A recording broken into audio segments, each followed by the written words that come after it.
used to say that courtship is the time for interview, not intercourse. Mm.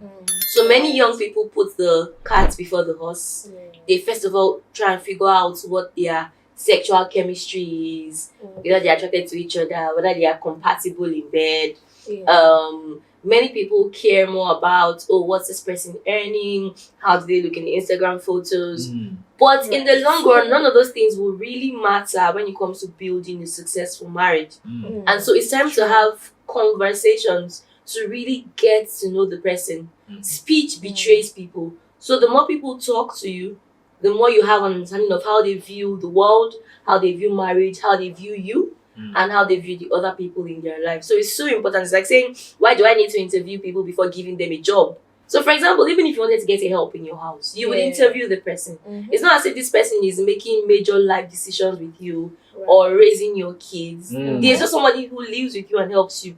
And you interview the person. And so many times we interview people for jobs that pertain to our lives. But the role of a life partner, which is one of the most important jobs, quote and unquote, many times we don't do due diligence, and that's a very dangerous thing to do, especially because, like I always say, and you guys mentioned dating intelligently already, thank you. Yes, sir. Go get the book, guys. Courtship is the time to love intelligently, marriage is the time to love blindly. What many people do is they go into marriage blindly while courting, and then the person begins to exhibit some dangerous behavior, and you're shocked. Meanwhile, if you had paid attention in the courtship phase, it would have been easier for you to see the red flags, understand the green lights, and know how to move forward. Wow. Wisdom is flowing already. Let's go. I'm ready for this. All right, let's jump right into the main questions. What do you think, in your opinion, is the first? Now, this might not be the highest order, but one of the most weighty questions you must definitely ask your dating spouse. That's a very good question. So many come to mind, especially now that people will have a spouse and then come and toast somebody else. I'm almost tempted to say, are you married? Wow. but I didn't think that way at all. I didn't think of that. Like, am I the only one? Yeah. Are you married? but I wouldn't really say that's the first question that comes to mind immediately. When I talk to dating couples, I usually mention the negotiables and the non-negotiables. And I truly believe that if you're a Christian who's in a dating relationship, there are some non-negotiables. Number one is faith.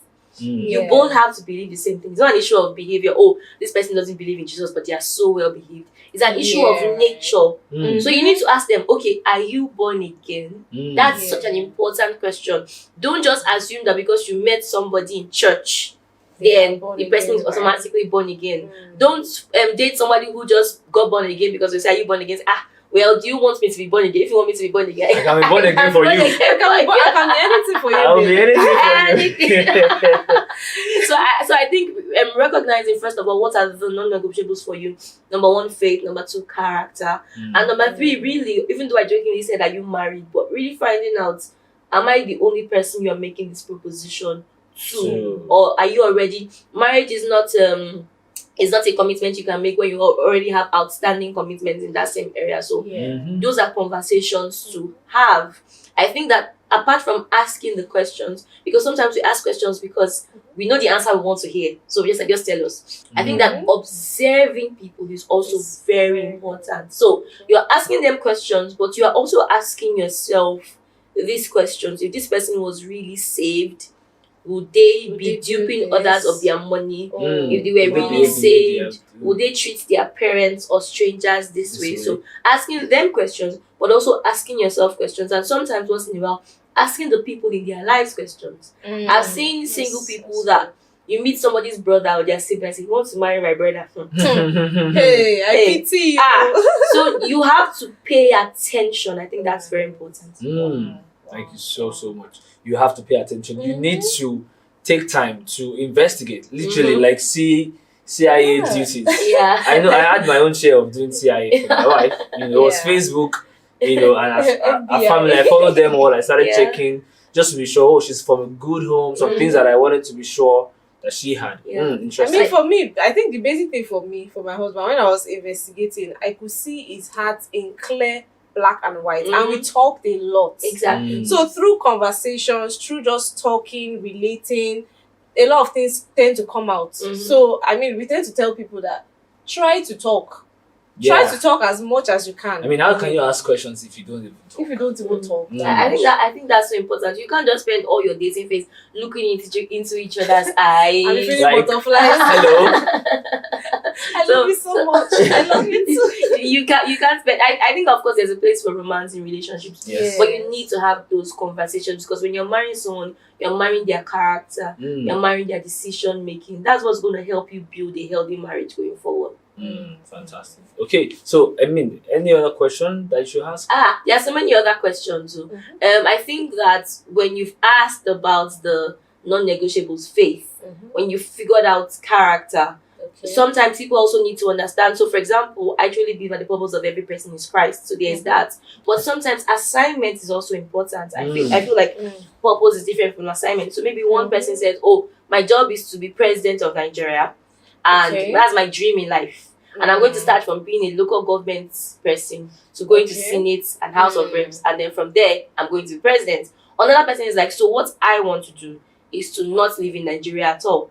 You can already see that there is a disparity. A dichotomy. Exactly. A serious dichotomy. So conversations about assignments are important. You don't necessarily have to have the same assignments. Not all pastors, for example, have to marry people who also are pastors. But there has to be an acclimation and alignment, like a certain understanding of this person's assignment and figuring out, okay, so how do I fit in? And even if I don't fit in directly, even if my job is just to support you, for example, I can still, it still doesn't, what's the word? It still doesn't, it's still not so far away from what God will have me do. There are some things my husband does, for example, that I have no idea about. He had the night of worship with Sinach. You guys were there. Yeah. And she asked me, she said, "So are these people not singing for this?" I said, "Ma, anything music, I don't know. I'm just here to support my husband." So assignment wise, I think these are conversations to have, so that, because you're also building a family, so that you figure out who can stand in for who, when what person needs to be somewhere. Conversations about health. What's this person's genotype? Do you understand? What's my own genotype?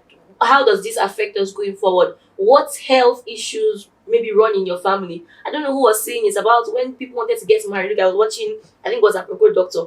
When our ancestors wanted to get married years ago, and they will go to this person's family and find out, okay, so what illness is running in your family? So now we're not trying to maybe make it look as if your family is bad, the family is evil, but so that you can prepare yourself going forward. So health, very important. Money conversations, very important. Some people don't want their wife to work. They don't have the conversation until they are married. So that's important. So the woman will just be feeling like, I want to do something for myself. So those are conversations to have. Some people don't want their wives to ever earn more than them. Do you understand? Those things are important. Some people's idea of life is, okay, so I come from a rich home. I'm not really going to apply myself. Me and my wife will just spend my father's inheritance. Those are conversations to have. You want to maybe travel abroad to pursue a PhD for 6 years. Those are conversations to have about money, about assignments, about health, very important, and also about your perception about marriage. So that if, for example, you believe, I don't know why any believer should, but let's say you believe in polygamy. It's not after you've gotten married, that's after all my mates. They have two wives. So what's your point of view on marriage? Some women feel like there's nothing like submission, they shouldn't submit. And the man, of course, believes in submission the Bible way. So what is the conversation to have? Some men feel like they should never tell their wives I love you because their father never told their mother. She just knew because he provided. So what are your points of view about marriage? Captain Shiton Road. In my series, During Ever After. If you've not seen the movie During Ever After, go check it out. Yes, amazing, go check it amazing out. movie. I think that when you talk about the finances parts, something else also came to mind. I mean, some people don't know. I mean, this issue of joint accounts. Some people, they don't talk about it. And later you feel, someone says, let's have a joint account. And another person is kicking against it. I feel like it's part of the financial decisions and questions that should be asked. I mean, how do we want to handle our money? Is it my money? Is my money or your money? Is our money? Like, it's women that do it a lot. Your money is our money. some My guys money don't- is my money. And some guys don't realize that mindset until they're married and they're like, this woman does not, she's not, blah blah blah, and you never found I think out. money is a major factor. On Twitter, like 2 days ago, I saw a trending post about how guys say their girlfriends, they are being, how do I put it now? Clean. What's the word when you are Entitled. thank you. Yes, when you're being They are being entitled to money